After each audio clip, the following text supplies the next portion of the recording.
Good morning, students. Now coming to general characters of gymnosperms. General characters of gymnosperms. Gymnosperms.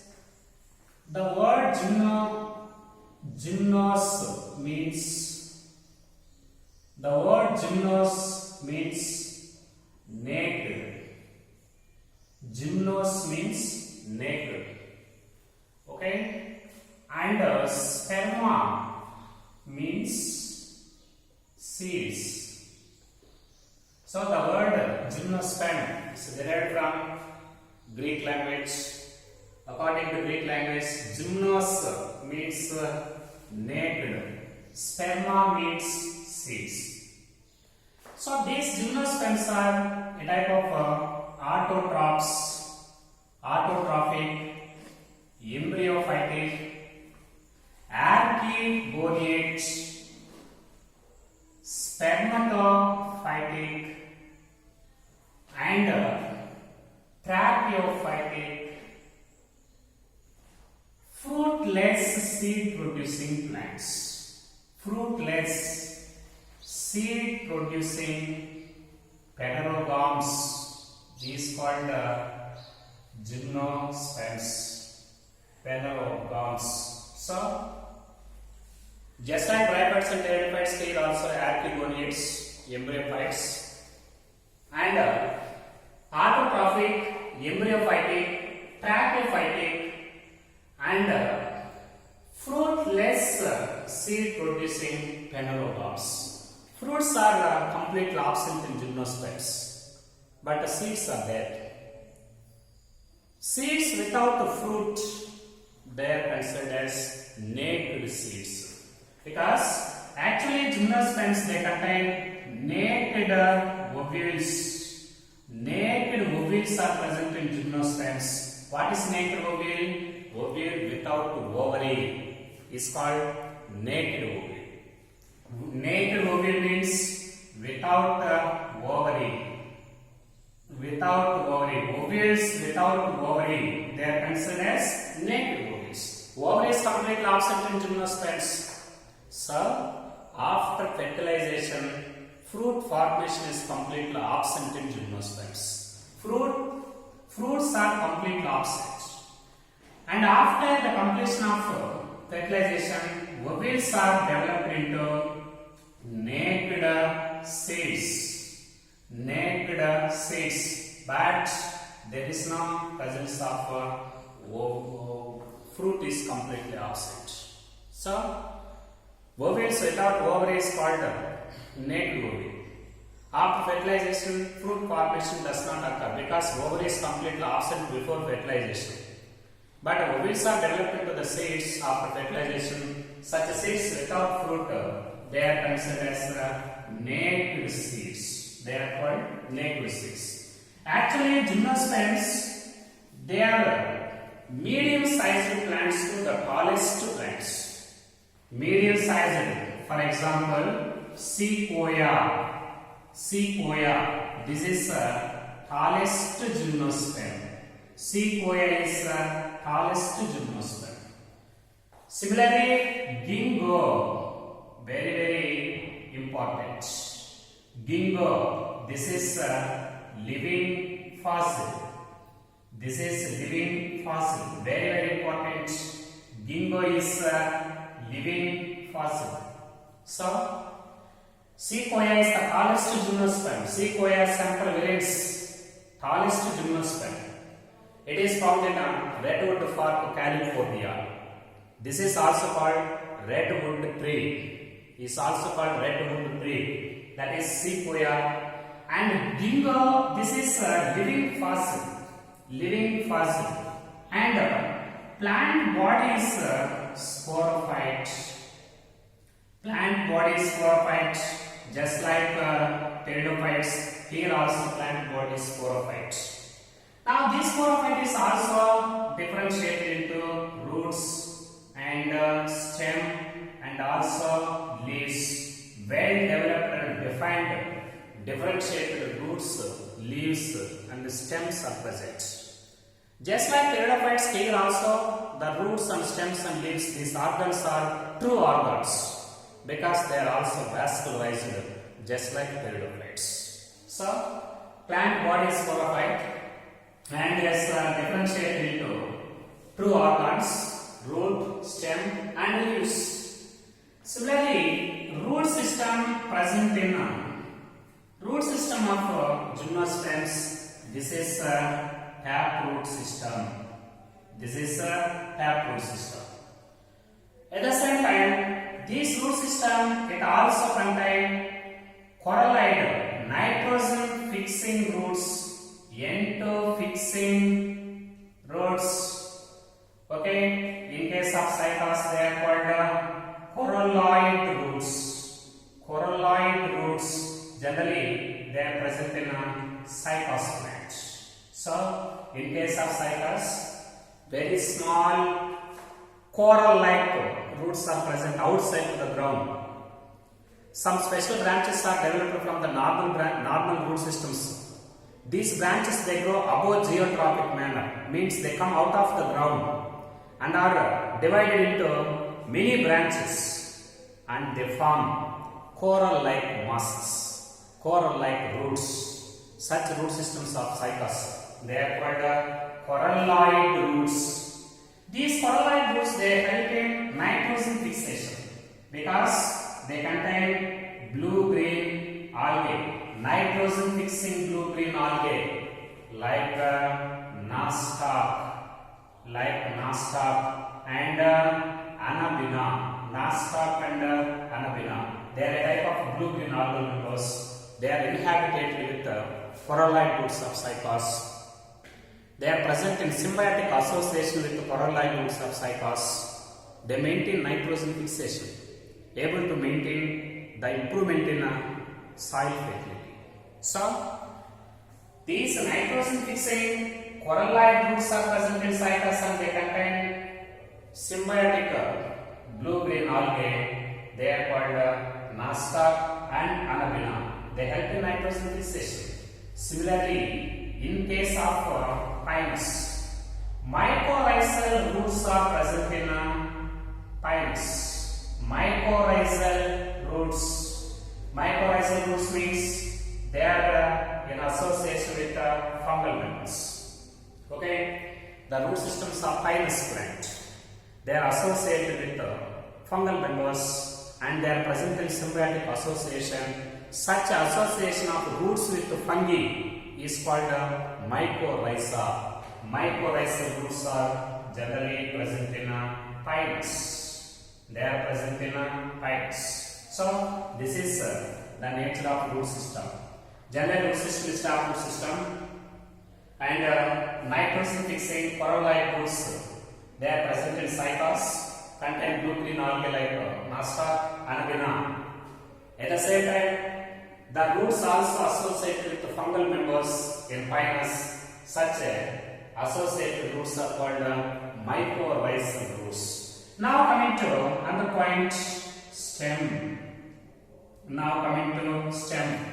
Stem is branched in some members. Branched. Example, pinus. Stem is branched in pinus. At the same time, the stem is unbranched. Stem is unbranched in a cycas. Cardex stem is there. Cardex type of stem present in a cycas. What is cardex type of stem?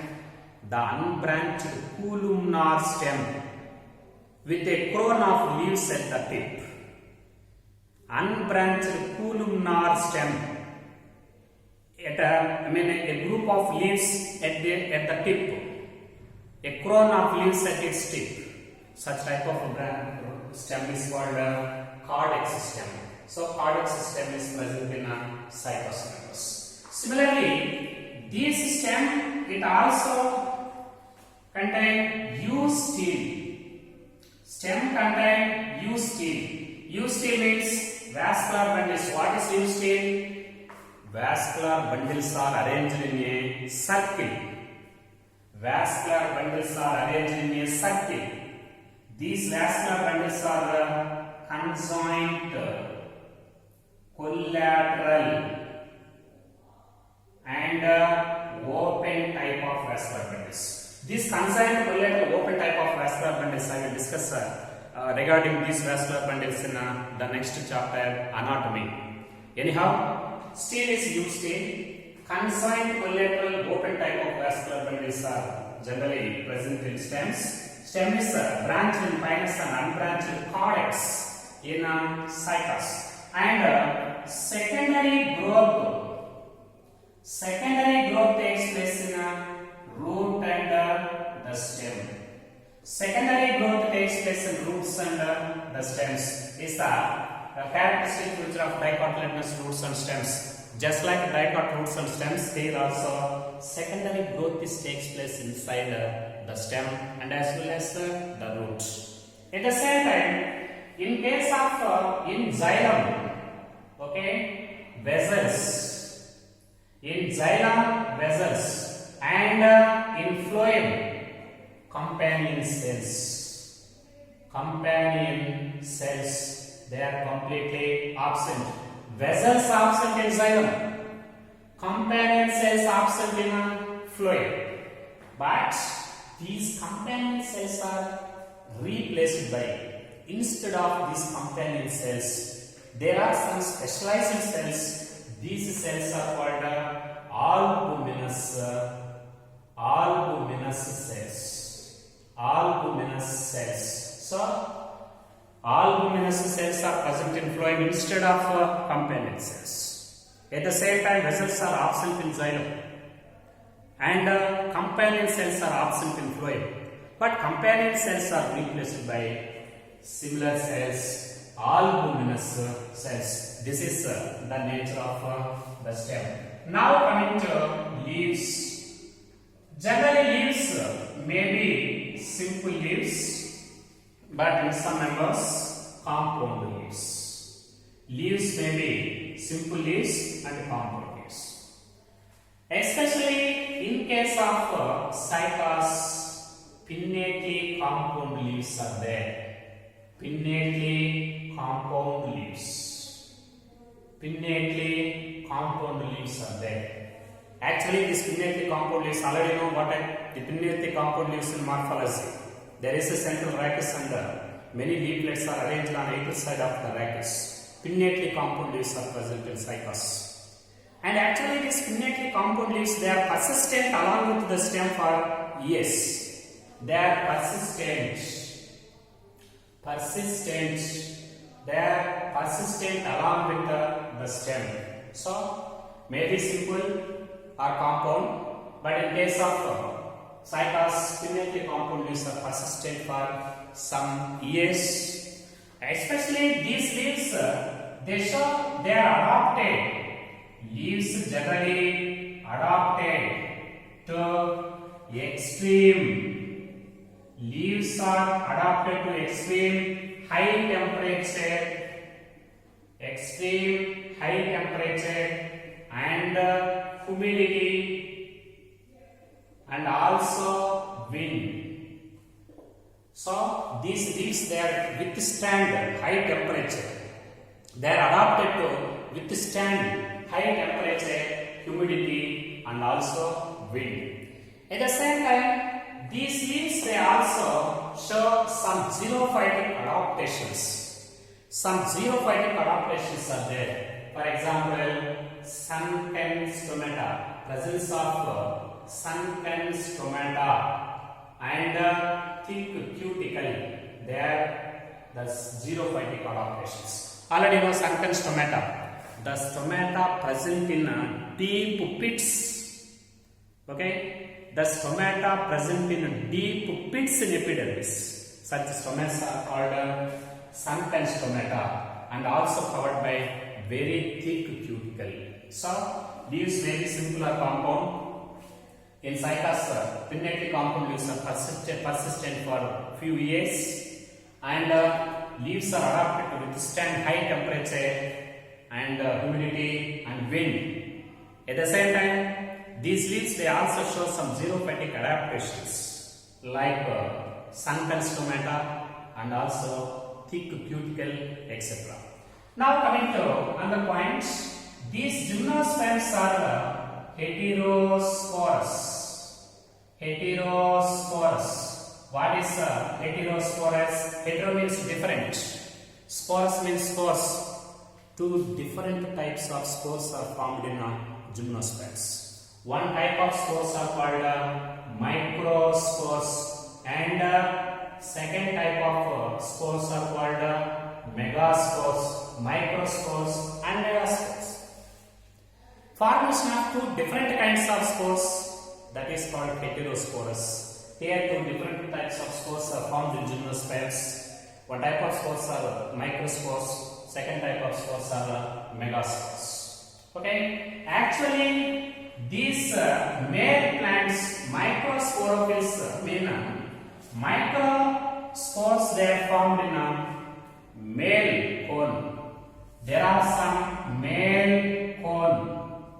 Okay, this male cone is also represented by number of microsporangia, number of microsporophylls.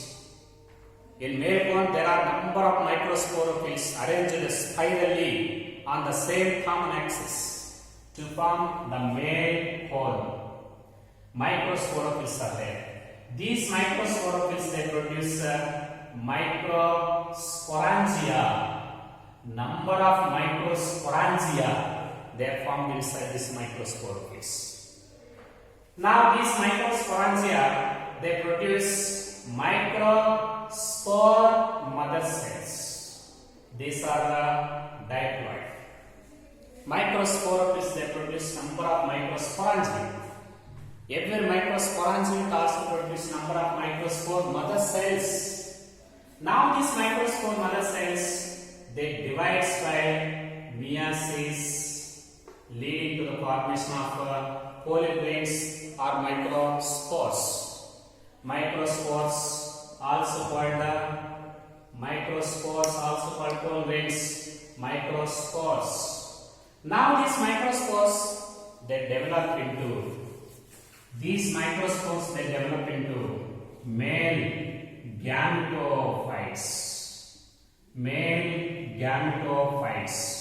These male gametophytes, they are also called pollen grains. That is the correct sequence of the formation of microspores from the male cone. Okay, male cones are there. These male cones, they contain number of spirally arranged microsporophylls.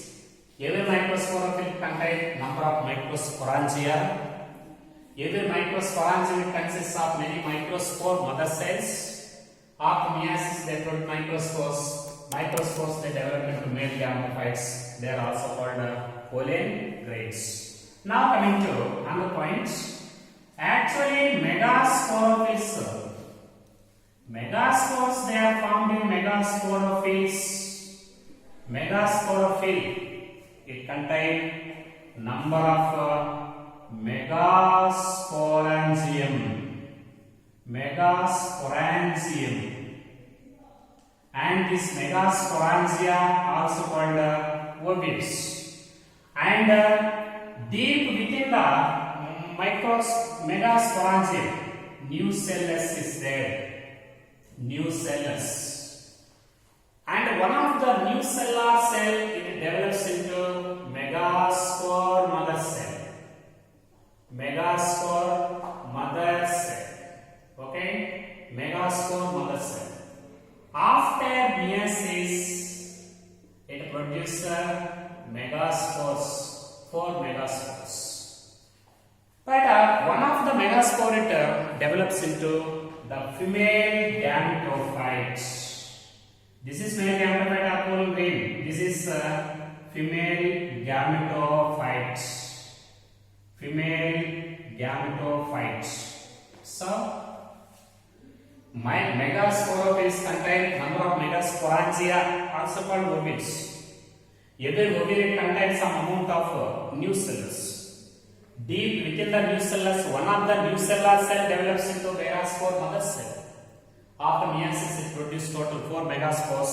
One of the megaspore, it develops into female gametophyte. This female gametophyte, it produces 2 or more archegonia. Archegonia. They produce 2 or many archegonia. Every archegonium consists of one female gamete, that is egg cell. Okay, this is egg cell. So, these type of female gametophyte, it produces 2 to many archegonia, each with one large egg cell. Such egg cell, this is also called female gamete. Female gamete. Now coming to other points, pollination. Okay, now coming to other points, in case of gymnosperms, okay, female gametophyte, in gymnosperms, female gametophyte, it is also acts as endosperm. It acts as endosperm. Female gametophyte is haploid, so endosperm is also haploid. Very, very important. In angiosperms, endosperm is triploid, post-fertilization product. But in gymnosperms, endosperm is pre-fertilization product. Pre-fertilization product. And haploid. Students, very, very important. Very, very important. What is the nature of endosperm in gymnosperms? Endosperm is nothing but female gametophyte. Female gametophyte, it directly serves as endosperm. So, endosperm in gymnosperms, this is pre-fertilization product. It is formed before fertilization. So, this is pre-fertilization product. And haploid, very, very important. Endosperm in gymnosperms, this is pre-fertilization product and haploid. Similarly, pollination is direct pollination. Pollination is direct and anemophilous. Direct and anemophilous, very, very important. What about pollination in gymnosperms? Pollination is direct pollination. What is direct pollination? The transfer of pollen grains directly to the micropyle of ovule. The transfer of pollen grains directly to the micropyle of ovule. That is called direct pollination. But in case of angiosperms, this is indirect. What is indirect? Ovules are embedded inside the ovary. There is no possibility for the direct transfer of pollen grains to the micropyle of ovule, because ovules are embedded by, surrounded by ovary. But in gymnosperms, ovules, they do not surrounded by any ovary. Ovules are naked, ovary is completely absent. So, pollen grains are directly transferred to the micropyle by wind. Okay, pollination by wind is called anemophilous. And direct transfer of pollen grains to micropyle of ovule is called direct pollination. So, pollination is direct pollination and anemophilous.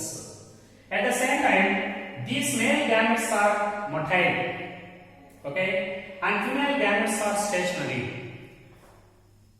The flagellated, spirally coiled male gametes, multiciliated spirally coiled male gametes, they move towards the egg and fertilize with the egg. So that this is actually this pollination, fertilizes. The movement of male gametes, it takes place by pollen tube. Pollen tube. So, the movement of male gametes through pollen tube and fertilization process, this is called syponogamy. Syponogamy. Very, very important. Here the movement of male gametes takes place through pollen tube. The movement of male gametes through pollen tube is called syponogamy. but in case of cycas, this is cyclonogamy and zoidogamy. Cyclonogamy and zoidogamy, very very important. Okay, cyclonogamy means the movement of male gametes by pollen tube. Zoidogamy means the movement of male gametes by cilia or flagella. That is called zoidogamy. So, in cycas, fertilization is cyclonogamy and also zoidogamy. Cyclonogamy and also zoidogamy. At the same time, life cycle. Life cycle. This is a diplohaplontic life cycle. Diplohaplontic life cycle. Very very important. Just like pteridophytes, here also life cycle is a diplohaplontic life cycle is there. Now coming to other points, cycas it also show some very very important. Cycas it also show some fern characters. Fern characters. Students, you know the fern characters in previous class. You know fern characters in previous class. Just like the ferns, here also cycas will show some fern characters. Fern characters are also found in cycas. For example, cycas fern characters. One is succinate vernation. Succinate vernation. So presence of succinate vernation is one of the fern character in cycas. At the same time, presence of ramenta haze. Presence of ramenta haze and multiciliated male gametes. Multiciliated male gametes, and also they show presence of archegonia. Presence of archegonia. They are a type of fern characters. There are total 4 fern characters in cycas. Find out the fern characters of cycas. 1. Presence of succinate vernation. Already you know succinate vernation means the young leaves, they are coiled like watch springs. That is called succinate vernation. Ramenta hairs are also there. What are ramenta hairs? The leaf petiole contains some amount of brown colored hairs. They are called ramenta hairs. At the same time, multiciliated male gametes are there. Multiciliated, number of cilia are present in spirally coiled male gametes. And presence of archegonia. Archegonia present in female gametophytes. This female gametophyte produces to many archegonia. So that this is the list of fern characters in cycas. Students, now coming to the important point, classification of gymnosperms. There are 3 classes in gymnosperms. Okay, 3 classes. One is Cycadopsida. First class, Cycadopsida. Example, cycas. Okay. 2. Coniferopsida. Coniferopsida. Example, Pinus. Or conifers. Example, Pinus. And third class, Neotopsida. Third class, Neotopsida. So, this Neotopsida is one of the best example, Neotum. One of the example, Neotum is one of the best example. So, these are the classes and relevant examples of gymnosperms. 1. Cycadopsida, example cycas. 2. Coniferopsida, example Pinus. 3. Neotopsida, example Neotum. Students, very very important.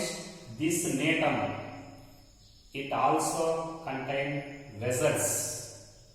It is similar to angiosperms. This Neotum, it contains some amount of vessels. Actually, vessels are absent in xylem, but the vessels are present in this Neotum. So neatum is called vessellar gymnosperms. Neatum is called vessellar gymnosperm. These are the general characters of gymnosperms. So this general character very important here. Endosperm is a pre-fertilization product and haploid. Pollination is direct and anemophilous. Life cycle is diplohaplontic life cycle, and fertilization is by cyconogamy. And but in cycles it is cyconogamy and zoogamy. Life cycle is diplohaplontic life cycle. These are the primary characters of cycles. This is the classification of the gymnosperms.